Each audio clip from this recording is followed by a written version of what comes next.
Bon, Alors, je vais commencer, je vais juste me cadrer, voilà, c'est bon, donc là ça enregistre, tout est bon. Ok, donc Philippe Cahen, c'est ça, hein? Philippe Cahen, oui. KN Oui. KN, d'accord. Ok, donc nous sommes ici au Salon d'analyse technique 2013 avec Philippe Cahen sur son stand. Donc Philippe Cahen, je vais vous laisser déjà vous présenter et présenter votre parcours sur les marchés. Oui, Philippe Cahen a commencé à être professionnel de l'analyse technique en 1982. Je crois que je suis le dinosaure de l'analyse technique en France. Et mon parcours professionnel va être entre autres en tant que responsable de l'analyse technique pour le groupe Crédit Lyonnais pendant 14 ans, entre 1990 et 2004. Et depuis, je suis devenu consultant indépendant. D'accord, ok. Donc c'est une grosse expérience sur les marchés, notamment une expérience professionnelle donc dans des salles de marché a priori. Oui. Est-ce qu'on peut rentrer un peu plus en détail, puisqu'il y a un fossé quand même entre la vision professionnelle de l'activité de trading et la vision du particulier. Au niveau de votre parcours, vous, comment vous avez évolué par rapport à ça? Est-ce que vous êtes désormais trader particulier? Est-ce que vous vous servez de ce que vous avez appris dans le cadre de votre profession?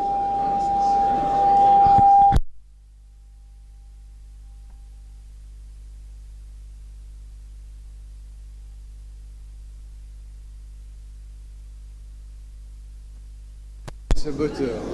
Ouais. On va reprendre, on coupera. Ouais. Juste, je vais recadrer. Je veux qu'on voit le livre, mais je ne vais pas couper non plus. Ok. Ok, donc oui, alors on reprend la dernière question, c'était un peu plus de détails par rapport à votre parcours qui est allié à la fois professionnel et particulier.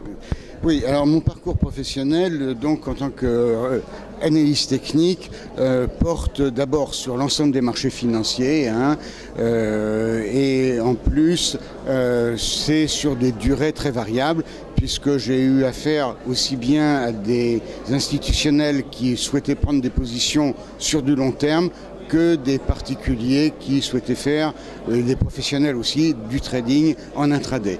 L'analyse technique, alors donc j'ai mis au point différentes méthodes, c'est-à-dire que j'ai introduit en France la notion de vague d'Elliott au début des années 80, et quand je suis rentré au Crédit Lyonnais et que j'avais besoin de faire pour le morning meeting une présentation sur 32 actifs financiers différents, je me suis aperçu que c'était déraisonnable de vouloir continuer à travailler avec la méthode d'Elliott, et donc j'ai modifié la méthode d'Elliott en méthode ATDMF, analyse technique dynamique des marchés financiers. Donc la TDMF est beaucoup plus sécurisée comme approche que la méthode d'Elliott. D'accord. Vous avez créé un livre que vous pouvez présenter ici. Justement, il reprend cet aspect et ce type d'analyse technique. C'est même une autre vision de marché. Est-ce que vous pouvez nous en dire plus sur cette méthode d'analyse et en quoi elle vous semble plus sécurisée? Oui, bien entendu. Donc la méthode ATDMF a fait l'objet de différents ouvrages en français, en anglais et en espagnol. Et là, actuellement, je présente la dernière version qui permet d'avoir un niveau de sécurité extrêmement important grâce à deux notions que j'ai mises au point, la notion d'IEP et d'IEN. IEP pour information exceptionnelle positive et IEN pour information exceptionnelle négative. Il faut savoir que pour qu'un titre ou un actif financier décale à la hausse ou à la baisse, il faut un certain nombre d'informations exceptionnelles positives, mais que la présence d'une seule information exceptionnelle négative va empêcher de faire une plus-value. Par exemple, nous avons à côté de nous un écran d'ordinateur. Cet écran, pour fonctionner, a besoin d'électricité, il est donc relié à une prise électrique. Et bien que les composants de cet écran soient de dernière génération, si au niveau de la prise électrique il y a une soudure qui est défectueuse, l'écran va rester noir. Quand vous prenez une position sur un marché, que ce soit aussi bien pour du très court terme ou du moyen ou du long terme, vous avez exactement la même problématique. Il ne suffit pas d'avoir des informations positives pour prendre position. Elles sont indispensables et sont en nombre variable en fonction de l'actif qui est traité. Encore faut-il s'assurer qu'il n'y ait aucune information négative. D'accord, très bien. Donc là, ce que vous nous décrivez, c'est plus un aspect fondamental que technique, mais... non, c'est tout à fait technique. C'est tout à fait technique, sachant que c'est... des aspects positifs dans le sens technique. Technique, donc, aussi bien au niveau de la volatilité, puisque j'ai introduit aussi, après Elliott, la notion de volatilité sur les marchés financiers, à l'aide des bandes de Bollinger, et aussi bien au niveau des indicateurs techniques classiques, le moyenne mobile, stochastique, MACD. Voilà. Donc ça, sont deux choses complémentaires. Ce qu'il faut savoir, c'est que actuellement, le paramètre volatilité prend de plus en plus d'importance. C'est plus de 50% des informations nécessaires pour prendre position. Et surtout, ce qui est important de savoir, c'est que la volatilité prend de plus en plus d'importance.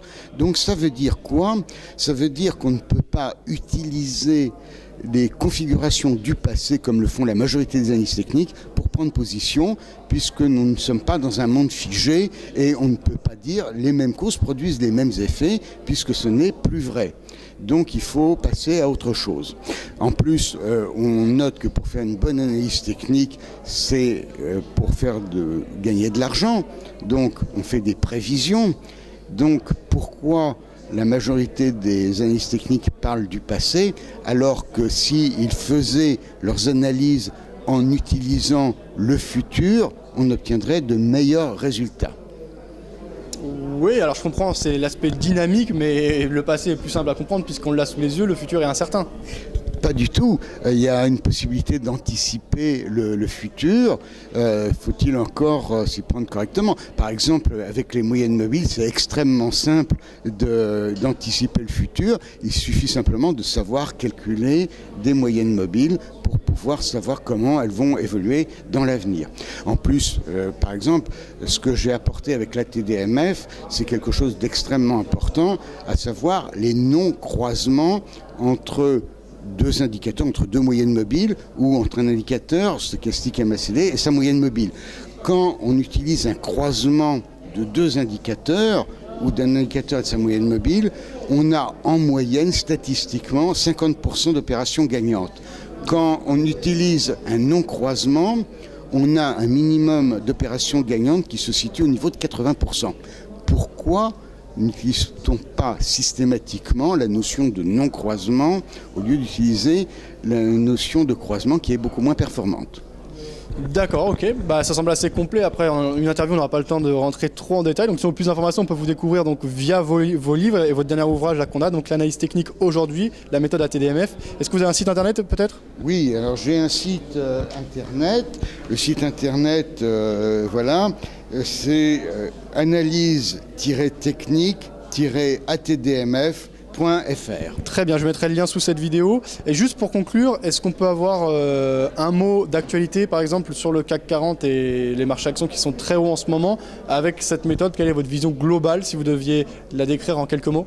Alors oui, vous me prenez à brûle-pourpoint, mais bien sûr, on note que sur le CAC 40, on a atteint une résistance extrêmement importante et que, a priori, au moins à court terme, mais peut-être à plus long terme, le marché est orienté à la baisse.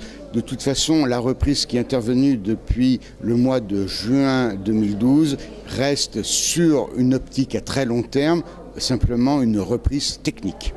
Très bien, donc un biais plutôt baissier si on comprend bien. Absolument. Merci beaucoup Philippe Cahen. Je vous remercie.